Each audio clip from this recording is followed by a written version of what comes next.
지난 영상에서 아이들 기말고사 기간이다 라는 말씀을 드렸었는데, 그러면서 이제 방학 특강에 대한 얘기를 잠깐 드렸었는데, 오늘은 아마 이 영상이 나갈 때쯤이면 아이들 기말고사 거의 끝났을 거예요.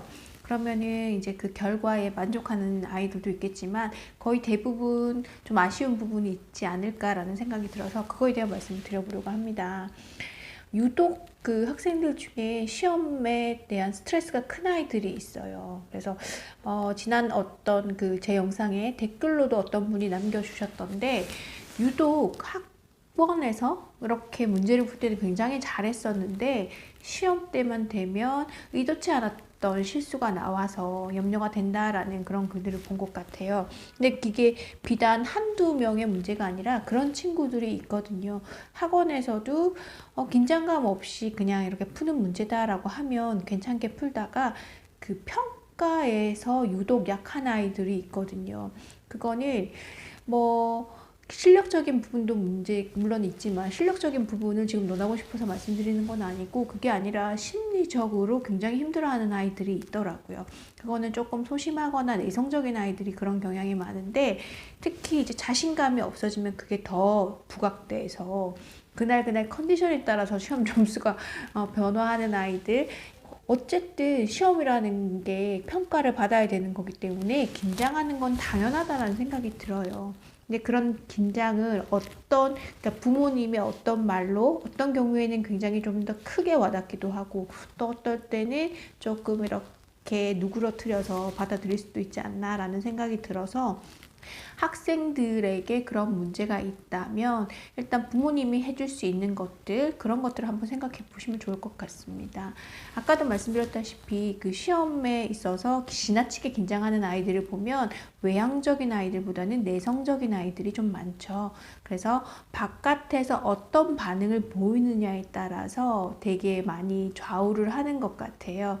그래서 저희 학생들 중에서도 물론 실력이 뭐 100점 만점을 받을 정도의 실력은 아니지만, 그래도 어느 정도 이상의 결과는 나와야 되는데 매번 그것보다 좀 아쉬운 경우를 확인해 보면, 뭐 숫자를 잘못 본다거나, 아니면 자기가 쓴 글자 숫자를 잘못 알아봐서 틀린다거나, 그리고 뭐 옳은 것을 구하시오라고 했는데 아닌 것은 이라고 해서 구한다거나, 이게 단순히 그저 집중력이 부족해서라기보다, 혹은 주의력이 부족해서라기보다는 지나치게 긴장을 한 나머지, 그쵸, 평상시에는 어렵지 않게 읽어냈던 문장들이 유독 긴장을 하면서 그게 다른 식으로 왜곡되어 보이기도 하고, 그래서 자기가 주어진 실력만큼, 내가 가지고 있는 실력만큼 발휘를 하지 못하게 되고, 그리고 그게 이제 누적이 되다 보면 내 자신을 이제 못 믿게 되는 거죠. 그러면서 이제 이게 고착화되어 버리면 실제로 제일 중요한, 가장 중요하다고 볼 수 있는 고등학교 성적에서도 이런 부분이 있어서, 그 전 단계에서 부모님들이 어떻게 해주면 좋을까라는 부분에 대한 얘기를 해보려고 합니다. 저희 딸아이는 굉장히 내향적인, 내성적이라고도 할 수 있는 그런 아이거든요. 이게 장단점이 있더라고요. 외향적인 아이들은 덤벙대서 실수를 하는 거고, 내성적인 아이들은 자기 자신에 대한 그 기대감이, 자기 자신에 대한 신뢰감, 이런 것들이 좀 부족하다 보니까 더 많이 긴장하는 것 같고 그런 것 같아요. 그래서 어릴 때도 왜 유치원에서 재롱잔치나 뭐 이렇게 하면 발표 수업 같은 게 있는데 굉장히 긴장을 하더라고요. 근데 그럴 때 어머님들은 그러셨을 거예요. 아니야, 너 실수하지 마. 실수하면 안 돼. 무조건 잘해야 돼. 라고 하지 않으셨을 거예요. 괜찮아, 실수해도 돼. 그러면서 성장하는 거야. 괜찮아, 틀려도 돼. 괜찮다라고 얘기를 하셨을 텐데, 이게 학년이 올라가고 이게 학문적으로 이제 성적과 연관되면서부터는 그런 실수에 대해서 학생들보다 오히려 어머님들이 더 많이 긴장하고 말씀을 해주시는 것 같아요. 그래서 제가 드리고 싶은 말씀은, 그렇게 긴장을 많이 하고 실수가 있는 학생들일 경우 분명히 어머님이 학교 시험 당일날 아침에 그렇게 말씀하셨을 거예요. 실수하지 말고 아는 거 틀리는 거 안 돼. 뭐 이런 식으로 주의를 주셨을 텐데 그런 아이들은 그런 말이 더 크게 와닿아서 더 부담이 될 수도 있겠다라는 생각이 들더라고요. 그래서 오히려 그런 친구들한테는 부모님이 좀 담대하게 대하는 게 어떨까라는 생각이 듭니다. 저도 저희 딸아이한테 뭐 그렇게 중요한 시험 아닌데 쪽지 시험이나 이런 걸 본다는 날은 굉장히 긴장을 하더라고요. 그래서 괜찮아. 어차피 네가 뭘 알고 모르는지를 평가하는 거지 그 점수라는 건 너를 평가하는 게 아니라 네가 배운 과정에 대해서 얼마나 잘하나 혹은 부족한 게 없는지를 나눠주는 거지 이게 등수를 찾고 하는 건 아니야 라고 반복적으로 얘기를 하다 보니까 아이는 지금은 이제 그렇게 받아들이더라고요. 고등학교 시험 같은 경우에는 그게 굉장히 중요하죠. 그러니까 그때 실수하지 않기 위해서는 초등학교, 중학교 때 이런 시험을 보는 자세라든지 그런 여유들은 지금 만들어 주셔야 될 것 같아요.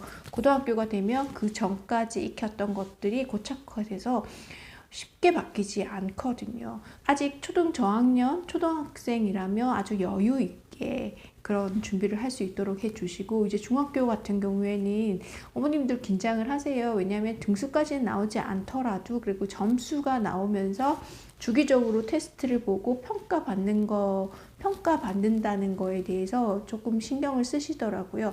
물론 신경은 쓰이겠지만 그것을 제일 크게 느끼는 아이들이, 크게 느끼는 사람은 학생 당사자라는 생각이 들거든요. 그래서 시험 당일날 아침에 실수하지 마, 아는 문제 틀리면 안 돼, 잘 봐야 돼 라는 말은 오히려 독이 되지 않을까라는 생각이 들어서 그냥 평상시에 하던 대로 와. 시험이라는 걸 결과에 포커스를 맞추다 보면 과정을 굉장히 소홀히 할 수도 있는 거거든요. 근데 아직 중학교 과정까지라면 그 결과보다는 과정에 대한 칭찬을 더 많이 해주셔야 되지 않을까라는 생각이 듭니다. 유독 긴장해서 평가에 오류가 많은 아이들, 실수가 많은 아이들은 오히려 부모님께서 좀 담대하게 괜찮아, 그동안 열심히 했으니까 한 대로만 하고 와 라고 좀 아이에게 편안하게 접근을 하는 게 좋지 않을까라는 생각이 듭니다. 왜냐하면 그 아이들도 굉장히 스트레스일 것 같고 근데 그 경험이 누적되다 보면 시험 자체보다는 시험을 치르고 난 뒤에 그 불안감이 더 스트레스를 줄 수도 있을 것 같아서 어쨌든 우리가 바라고자 하는 목표는 같은 거잖아요. 지금 당장 이 결과가 아니라 추후 나중에 내가 필요한 시점, 필요한 점수를 제대로 받을 수 있는 거니까 그 전까지는 과정을 함께 만들어 간다는 생각으로 마음을 좀 편하게 해주셨으면 어떨까라는 생각에서 영상을 준비했습니다. 네, 오늘 제 영상은 여기까지고요. 다음에 다시 인사드리도록 하겠습니다. 시청해주셔서 감사합니다.